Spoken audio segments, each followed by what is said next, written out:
Voilà, donc passons au point suivant, le point numéro 7.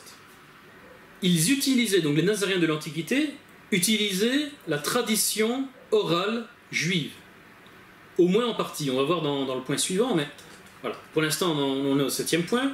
7e point, les Nazaréens du 4e siècle de l'Antiquité utilisaient pas seulement la Torah écrite, mais ils utilisaient aussi la tradition orale juive. Encore une fois, celle du 4e siècle. Ne dites pas, ah, donc il faut accepter la totalité du Talmud. 4e siècle, date de ces témoignages, le Talmud n'existait pas encore. Il existait la Mishnah, mais on va voir dans le point suivant, on va voir dans le point suivant ou dans le point encore après, enfin, dans les points suivants, on va voir que, voilà, une petite nuance à apporter à ce 7e point, mais bref. Le 7e point, ils utilisaient la Torah, la tradition, orale juive. Alors, où est-ce qu'on voit ce témoignage? C'est dans l'histoire ecclésiastique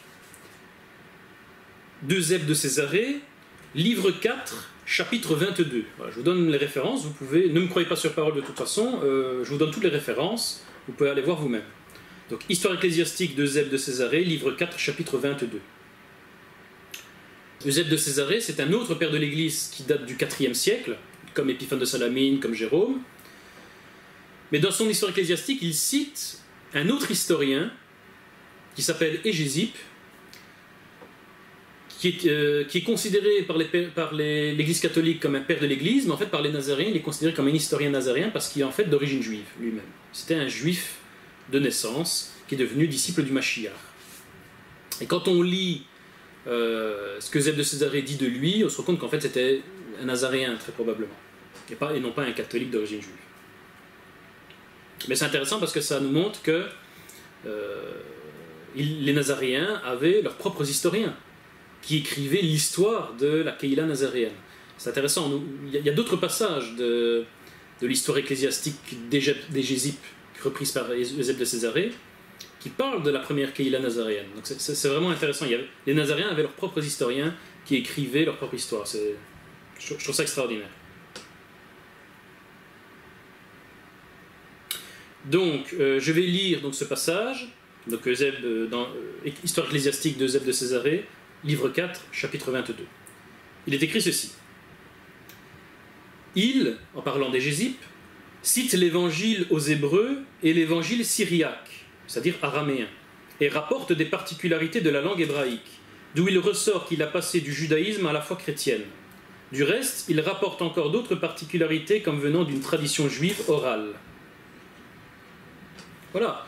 Donc il est clair que Eusèbe parle de Hégésippe, historien nazaréen du IIe siècle, et il dit bien que les Nazaréens du IIe siècle avaient l'évangile aux Hébreux, c'est-à-dire l'évangile selon les Hébreux, qui aujourd'hui malheureusement n'existe plus qu'à l'état fragmentaire, et qui est considéré en plus par les catholiques, par les chrétiens comme étant apocryphe. En réalité, l'évangile selon les Hébreux était un évangile tout à fait canonique, utilisé par les premiers Nazaréens. Voilà. Et donc ici, au IIe siècle, les Nazaréens avaient encore l'évangile selon les Hébreux, et ils avaient également des évangiles écrits en syriaque. Syriaque, c'est le dialecte araméen dans lequel est écrit la Péchita, les textes araméens dont je vous parlais il y a quelques minutes. Donc c'est la Péchita, c'est-à-dire qu'au IIe siècle, les Nazaréens utilisaient donc bien un certain nombre de textes hébreux, mais aussi des évangiles et donc des lettres aussi des apôtres en syriaque, c'est-à-dire en fait les textes de la Péchita. Puisque la Péchita, je le rappelle, on en parlera, je crois, si mes souvenirs sont bons, dans le cours sur la divinité du Mashiach, ou sur la naissance virginale du Mashiach, où là je parle un peu plus en profondeur de la Péchita. Et la Péchita date du 1er siècle. Elle date du 1er siècle, elle a été écrite à l'époque des apôtres eux-mêmes. Donc il est normal qu'au IIe siècle, Hégésippe, historien nazaréen, possède déjà la Péchita entre ses mains, ce qui est tout à fait logique. Donc c'est très très important. Donc ça nous apprend que les Nazaréens utilisaient donc la Péchita, plus quelques textes en hébreu, notamment l'évangile selon les Hébreux.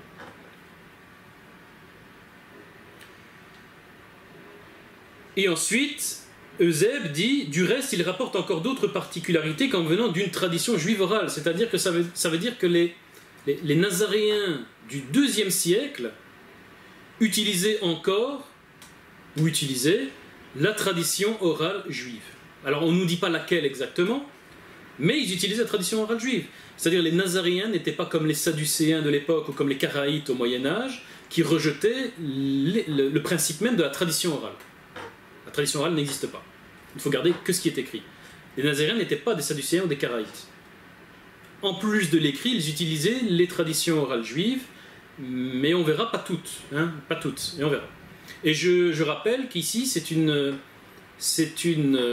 un témoignage d'Hégésippe qui date du IIe siècle. Au IIe siècle, la Mishnah n'avait pas encore été mise par écrit. Elle le sera qu'un siècle plus tard. Donc quand on parle ici de tradition orale au IIe siècle, utilisée par les Nazaréens, on ne parle pas encore du Talmud, ni même de la Mishnah. On parle de la tradition orale. On ne sait pas trop. Mais c'est très très important. C'est super important pour nous de le savoir. 8e point. Justement, 8e point, on va apprendre que les Nazaréens de l'Antiquité, du IVe siècle, n'acceptaient pas la totalité de la tradition orale juive. Ils acceptaient le principe de la tradition orale juive, ils en utilisaient une partie, mais pas de la totalité. Ça, c'est super important, parce que c'est la grande différence avec les talmudistes. Les talmudistes, eux, basent leur foi, leur doctrine sur la totalité de la tradition orale pharisienne. Sur la totalité de la tradition orale pharisienne. Les talmudistes rejettent la totalité de la tradition orale essénienne, par exemple. Et même dans le pharisianisme, les talmudistes n'acceptent pas la totalité des traditions pharisiennes, puisque je le rappelle que la Mishnah et la Gemara ensuite, qui composent le Talmud, c'est déjà qu'une partie de la tradition orale pharisienne. Il existe la Baraïta, la Tosefta, etc., qui sont des traditions orales pharisiennes qui n'ont pas été reprises dans le Talmud. Donc en fait, le talmudisme n'est pas basé sur la tradition orale pharisienne dans son ensemble, mais sur une partie d'entre elles. Donc ça, c'est important de comprendre, parce qu'il y en a beaucoup qui disent que le judaïsme d'aujourd'hui se base sur la tradition juive, et il faut tout accepter, sinon on est hors du judaïsme. C'est faux.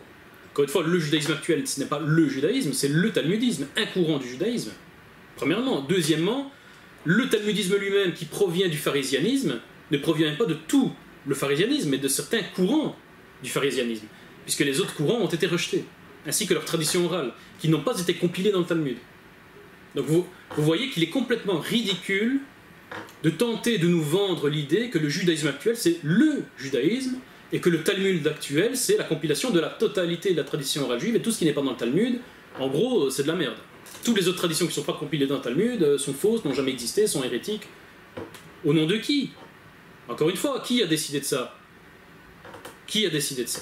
Le compilateur de la Mishnah. Et le compilateur de la Mishnah, c'était un seul rabbin. Ah, tout simplement, c'était un seul rabbin. Donc merci. Merci.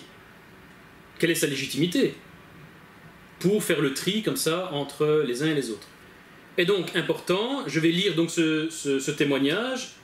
Ce témoignage, c'est encore une fois celui de Jérôme, dans le commentaire d'Ésaïe, sur Ésaïe, chapitre 8, verset 14, que j'évoquais il y a quelques minutes. Cette fois-ci, je vais lire une autre partie de ce commentaire. Donc, encore une fois, Jérôme, dans ce commentaire sur Ésaïe, cite le commentaire sur le livre d'Ésaïe écrit par les Nazaréens au IVe siècle. C'est très très important. Et donc, que disaient les Nazaréens au sujet de ce verset d'Ésaïe? Au IVe siècle, ils disaient ceci, c'est très très important. Je cite.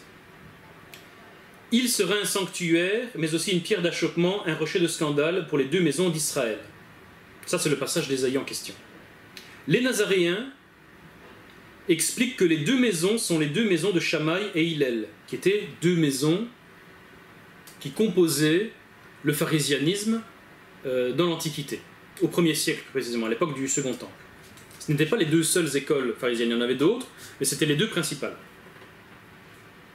Donc je reprends, les Nazaréens expliquent que les deux maisons sont les deux maisons de Shammai et Hillel, desquelles sont originaires les scribes et les pharisiens. Le nom du premier signifie dispersé, et le second profané, car ils ont dispersé et profané les préceptes de la Torah par leur tradition et la seconde loi. Et ces deux maisons n'ont pas accepté le Sauveur.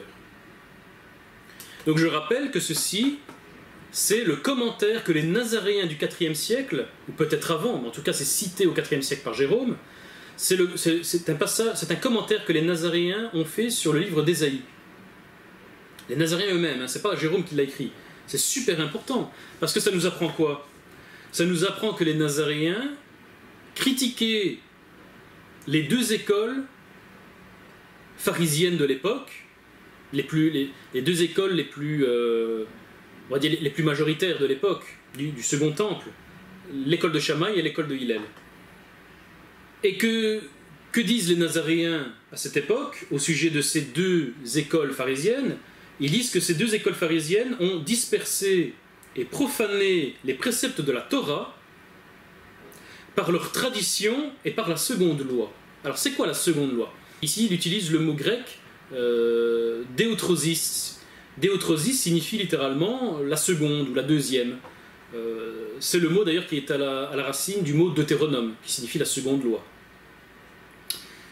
Alors, quelle est cette seconde loi que les Nazaréens du IVe siècle rejetaient et qui est d'origine pharisienne et qui fait partie des traditions pharisiennes de l'école de Shammai et de l'école de Hillel?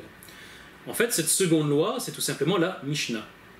Puisqu'à l'époque, encore une fois, nous sommes au IVe siècle, le Talmud n'avait pas encore été écrit, il s'agit de la Mishnah qui a été écrite au IIIe siècle. Donc à l'époque, la seconde loi, c'est en fait la loi orale. C'est ce que les talmudistes encore aujourd'hui appellent la Torah orale, qui est la seconde loi du talmudisme, si vous voulez. Il y a la Torah écrite et puis la Torah orale. Les Nazaréens n'aiment pas parler de Torah orale, on préfère parler de tradition orale, parce qu'il y a la Torah qui est écrite et puis il y a les traditions orales. Il n'y a pas de Torah orale. On ne veut pas confondre la Torah qui vient de Dieu et puis les traditions, dont une partie au moins proviennent des hommes. Il y a peut-être aussi des traditions divines, mais grosso modo, la majorité ce sont des traditions humaines. Donc on fait bien la part des choses, on fait attention. Et donc voilà, très important. Ici, on apprend que les Nazaréens, au IVe siècle, rejetaient au moins une partie des traditions orales juives, en tout cas pharisiennes, parce qu'ils les considéraient comme profanant les préceptes de la Torah. Et plus précisément, ces traditions orales pharisiennes qu'ils rejetaient, ils font partie de la seconde loi, c'est-à-dire à l'époque de la Mishnah. À l'époque, la seule seconde loi qui existe, la seule Torah orale qui existe, c'est la Mishnah. Voilà, simplement. Donc on comprend par là que les Nazaréens n'acceptaient pas la Mishnah, ou en tout cas la totalité de la Mishnah. Puisqu'on a vu dans le point 7 que les Nazaréens utilisaient la tradition orale juive. Ici, dans le point 8, on voit que les Nazaréens n'acceptaient pas la totalité de la tradition orale juive. Donc, oui pour la tradition orale juive, mais non pour sa totalité, parce que, comme on le voit dans les évangiles, Maran Yeshua pratique ou enseigne certaines traditions, mais il en rejette aussi d'autres, il en critique aussi d'autres. Donc les Nazaréens, il est tout à fait normal, ont la même posture que leur maître. Sinon, si nous n'avons pas la même posture que notre maître au sujet de la tradition orale juive, je veux dire, on n'est plus disciple. Tout simplement, on n'est plus disciple du Mashiach. Donc le Mashiach lui-même était critique au sujet des traditions. Je vous invite d'ailleurs à revoir sur notre blog, sur notre page Facebook ou sur notre chaîne YouTube, notre colloque en 3 parties intitulé « L'Évangile dans le contexte du 1er siècle ». Nous l'avons diffusé fin 2015 ou début 2016. Et justement, nous parlons de ce sujet, du sujet des traditions qui étaient acceptées ou refusées par Maran Yeshua et les premiers disciples nazaréens. Donc je vous invite à le revoir, ou à le voir, si vous ne l'avez jamais vu. Et donc important, les Nazaréens acceptent la tradition orale juive, pas de problème, mais pas la totalité. Comme notre maître, nous sommes critiques vis-à-vis de la tradition orale juive. Nous sommes critiques. Nous n'acceptons pas tout. Nous vérifions si elle est en accord avec la Torah écrite, nous vérifions si elle est utile, si elle n'est pas trop lourde à porter, exactement comme notre maître nous a appris à le faire dans les évangiles. Voilà, tout simplement. Nous sommes les disciples de notre maître, tout simplement. Ça, c'est une grande différence entre les Nazaréens et ce qu'on appelle les Karaïtes, qui rejettent la totalité des traditions orales, et les Talmudistes qui acceptent la totalité de la tradition orale. Les Nazaréens, eux, sont plus modérés. Nous acceptons, mais pas tout. Nous sommes critiques. Nous prenons vraiment que que l'essentiel, que ce qui est vraiment important, que ce qui est vraiment utile, pour garder une Torah légère, comme Maran Yeshua nous l'enseigne dans l'Évangile. La Torah doit être légère, facile à porter, pour tout le monde.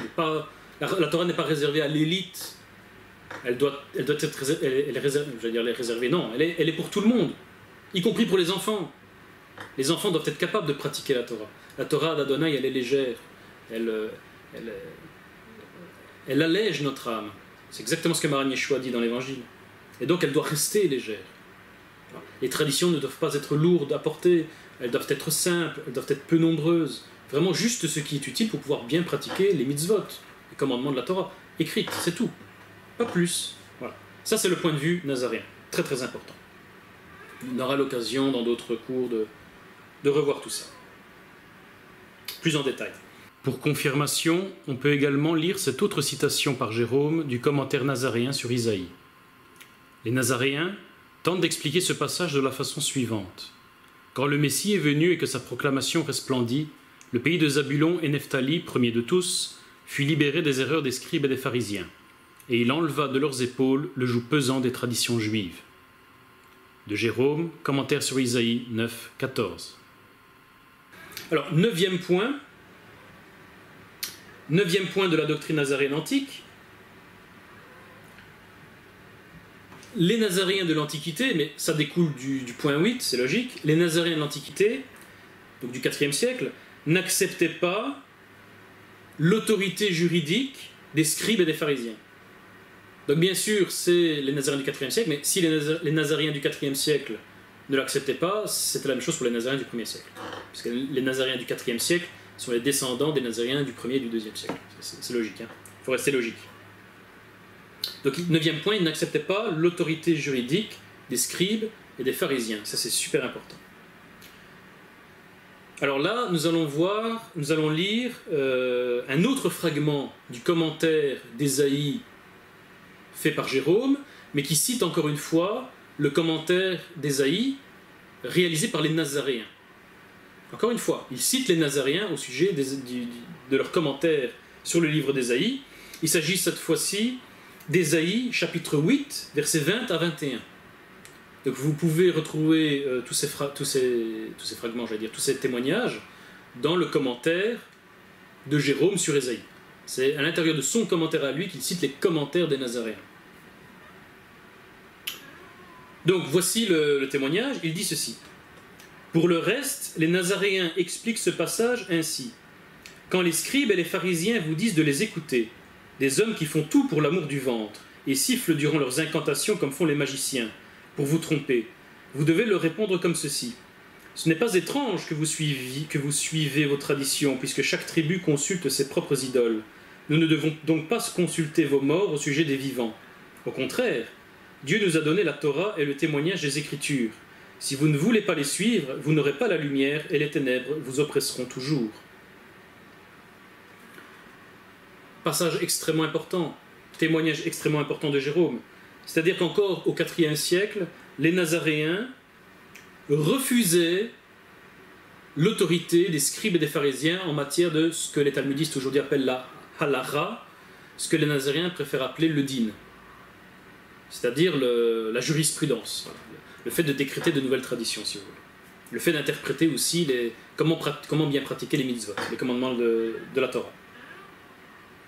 Et voilà, encore une fois, ce qui confirme le point 8, les Nazaréens n'acceptaient pas l'autorité des scribes et des pharisiens, ils ne les écoutaient pas dans leur jurisprudence, dans leur halachot, pluriel de halakha, puisqu'ils considèrent que tout doit être rapporté au témoignage des Écritures, c'est-à-dire au témoignage de la Torah écrite, exactement comme le Maran Yeshua, comme le Mashiach le fait dans les Évangiles.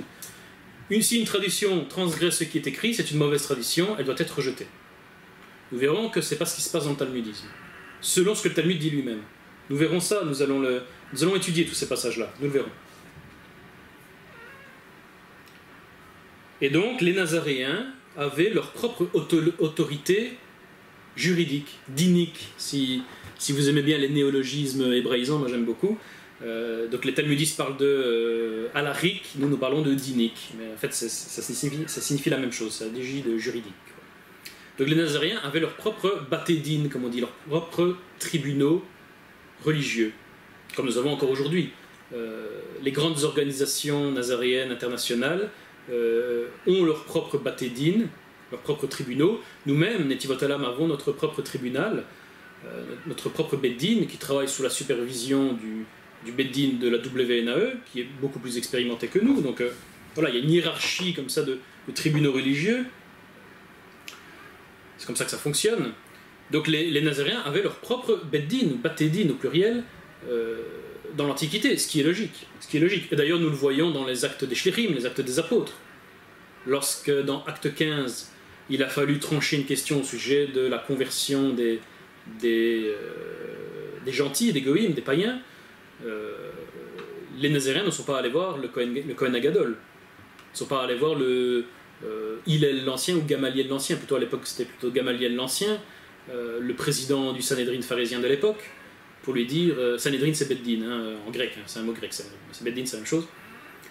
Ils n'ont pas été voir Gamaliel l'Ancien, pardon, président du Sanhédrin, du Beddin pharisien de l'époque, pour lui dire, tiens, qu'est-ce qu'on doit faire avec les nouveaux convertis, pardon, au sujet de la circoncision, qu'est-ce qu'on doit faire, etc. Ils n'ont pas été voir ça, ils ont été voir leurs propres dirigeants, leurs propres dayanim, c'est-à-dire leurs propres juges, c'est-à-dire Yaakov, Kifa, Yochanan, qui étaient les trois piliers, comme dit l'apôtre Paul, c'est-à-dire les trois dayanim du Beddin. Un Beddin, dans la tradition orale, est composé de minimum 3 hommes. Et donc on voit là que le Beddin nazaréen était bien composé de 3 hommes. Yochanan,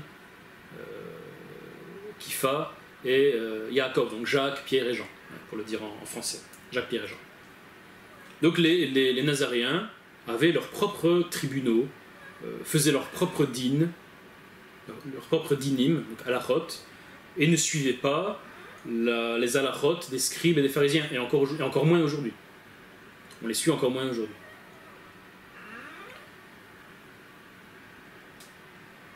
Mais bien sûr, pour les dinim anciens, pour les traditions les plus anciennes, ce sont pratiquement les mêmes, forcément, puisque avant que le Talmud et la Mishnah ne soient mises par écrit, il y avait beaucoup moins de traditions orales. Il y avait des traditions orales, mais il y en avait beaucoup moins.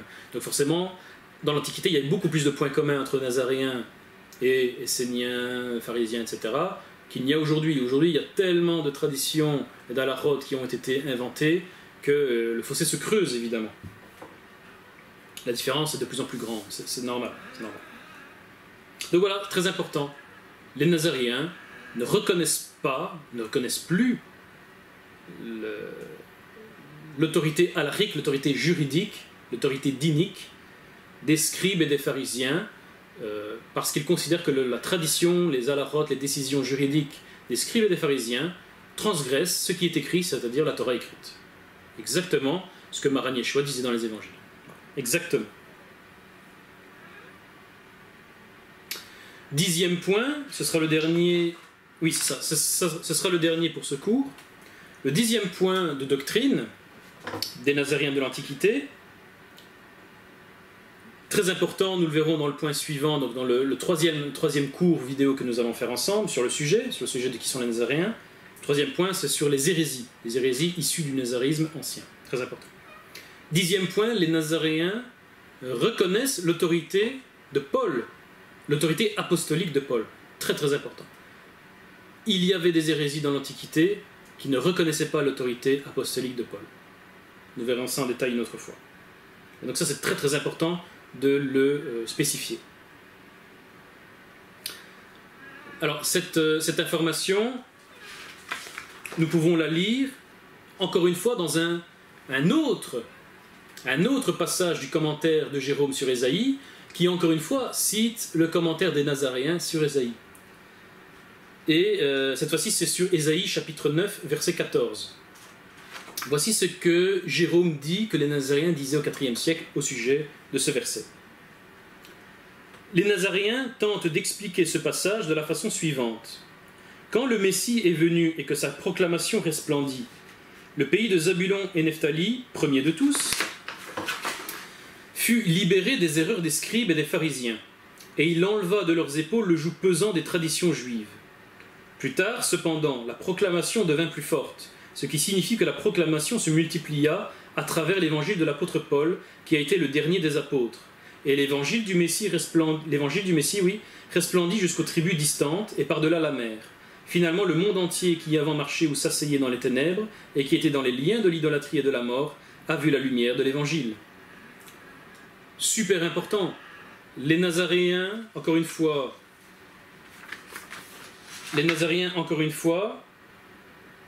disaient au IVe siècle que l'évangile, l'un des buts de l'évangile, était de libérer les tribus juives, les 12 tribus d'Israël, pas les tribus juives, pardon, les 12 tribus d'Israël, faute de langage, les 12 tribus d'Israël, de les libérer des traditions pesantes, des traditions orales pesantes, des scribes et des pharisiens. Exactement ce que Maran Yeshua a dit dans les évangiles. Donc là, les Nazaréens sont des parfaits disciples de Maran Yeshua. Ils font exactement la même chose que ce qui est écrit dans les évangiles. L'un des buts de l'évangile, c'est de nettoyer la Torah écrite de toutes les mauvaises traditions qui ont été collées par-dessus. Traditions humaines. Encore une fois, ça ne veut pas dire que toutes les traditions humaines sont mauvaises. Parce que c'est pas ce que Maran Yeshua a enseigné, puisque lui-même a enseigné et pratiqué certaines traditions humaines. Et encore une fois, nous l'avons vu dans le point numéro 7, dans ce cours, que les Nazaréens utilisaient aussi la tradition orale juive. Donc encore une fois, il ne s'agit pas de nettoyer la Torah écrite de toutes les traditions orales juives, mais en fait des mauvaises, des plus mauvaises, de celles qui sont mauvaises, et ne garder que certaines bonnes et utiles. Exactement comme le Mashiach nous a appris à le faire dans l'Évangile. Donc ça, c'est un des rôles de l'Évangile, selon le point de vue nazaréen. C'est important parce qu'ils disent aussi, et on verra aussi dans un autre cours quand on parlera, encore une fois, des 12 tribus d'Israël, que l'un des buts de l'Évangile est de s'adresser aux 12 tribus d'Israël, pour les libérer de ce qui les empêche de revenir, en gros. Très important. Et ensuite, on voit encore dans ce passage que, pour les Nazaréens, l'Évangile tel qu'enseigné par l'apôtre Paul est un évangile tout à fait authentique. C'est l'apôtre Paul qui a permis d'étendre, de faire resplendir encore plus, comme c'est écrit, l'évangile à toutes les tribus du monde. À toutes les tribus distantes, c'est ce qui est écrit exactement. À toutes les tribus distantes de par-delà la mer. C'est très très important. Ça nous apprend deux choses. Que les Nazaréens reconnaissaient l'autorité apostolique de Paul, ce que les sectes hérétiques de l'Antiquité issus du nazaréisme ne reconnaissaient pas toutes l'autorité apostolique de Paul. Très très important. Donc elle reconnaissait l'autorité apostolique de Paul, elle reconnaissait que l'évangile qu'il prêchait était authentique. C'est très très important. Donc les Nazaréens n'acceptaient pas que l'évangile de Matthieu ou quelques évangiles, ils acceptaient aussi toutes les lettres des apôtres, y compris les lettres de l'apôtre Paul, parmi leur Nouveau Testament, ce qui confirme ce que nous avons vu au début, que les Nazaréens acceptaient le Nouveau Testament dans son ensemble, donc y compris les lettres des apôtres et de l'apôtre Paul en particulier. Mais la deuxième chose qui est intéressante, c'est que dans ce passage, on comprend que l'évangile a été prêché aux 12 tribus d'Israël et que l'apôtre Paul lui-même a été envoyé par-delà la mer pour prêcher l'évangile aux 12 tribus d'Israël, dans le but de les ramener dans l'Alliance. Ça, c'est une information, mais qui est capitale, extrêmement importante, au sujet de l'apôtre Paul notamment. Et ça, nous le verrons plus en détail dans le cours sur les 12 tribus d'Israël. Voilà, s'achève ici donc la deuxième partie de notre cours sur qui sont les Nazaréens, sur l'identité des Nazaréens de l'Antiquité, et des Nazaréens finalement modernes aussi, puisque nous en sommes les descendants. En tout cas, nous essayons d'en être les descendants, les héritiers authentiques, avec l'aide d'Adonai. Nous avons vu donc la doctrine, mais également les pratiques, de manière grossière évidemment, mais c'est suffisant pour un premier cours sur le sujet. Donc les doctrines et les pratiques des premiers Nazaréens, des Nazaréens de l'Antiquité, donc des Nazaréens entre le 2e et le 4e siècle. Ça, ce sont des témoignages historiques qui vont du 2e au 4e siècle. Les Nazaréens du 2e et du 4e siècle avaient ces doctrines et ces pratiques. Point. Donc tous ceux qui encore aujourd'hui se disent Nazaréens et ne respectent pas ces doctrines et ces pratiques ne sont pas Nazaréens, ne peuvent pas se dire historiquement Nazaréens. Alors vous allez me dire, oui mais c'est pas suffisant, il faut d'autres références, etc. Encore une fois, patience. On va avoir d'autres cours. Dans le prochain cours, nous allons parler, donc ce sera le 3e point, du cours de la série sur qui sont les Nazaréens. Nous allons parler des anciennes hérésies issues du nazaréisme. Et dans le 4e point, nous verrons les Nazaréens dans les sources juives anciennes. Ça va être très intéressant. Et nous allons voir que les sources juives anciennes qui parlent des Nazaréens confirment totalement tout ce qu'ont dit les pères de l'Église. Voilà. Pour ceux d'entre vous qui diraient « oui, mais ça c'est le témoignage des pères de l'Église, c'est des catholiques, ils n'ont rien compris, ils disent n'importe quoi », c'est faux. C'est complètement faux. On verra que les sources juives et les sources musulmanes, bon, qui sont moins importantes pour nous Nazaréens, mais c'est quand même un témoignage historique, donc il faut l'utiliser, confirment complètement ce que disent les pères de l'Église. Voilà, tout simplement. Et donc ça, nous le verrons dans les cours prochains. Et donc, suite à la première vidéo que j'ai fait, donc qui s'intitulait « Qui sont les Nazaréens? Introduction et présentation brève », il y a eu j'ai reçu beaucoup de messages, beaucoup de mails, beaucoup de commentaires, etc. Certains commentaires ou messages étaient vraiment enthousiastes, ils disaient ouais, « c'est génial, moi aussi je suis nazaréen, etc. c'est génial ».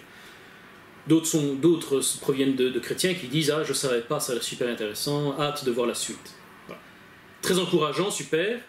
Mais ensuite, j'ai reçu aussi des messages d'autres personnes qui n'étaient pas d'accord, que ce n'était pas ça les Nazaréens c'était autre chose, etc., etc. Et donc tout ce que je veux dire, c'est que attendez la suite des cours avant de faire une conclusion. Vérifiez toutes les références que je vous donne. Vérifiez par vous-même, ne me croyez pas sur parole. Et je veux dire aussi une autre chose, parce que ça je l'ai dit dans un commentaire, mais je ne l'ai pas dit en vidéo, donc je vais le dire dans cette vidéo aussi.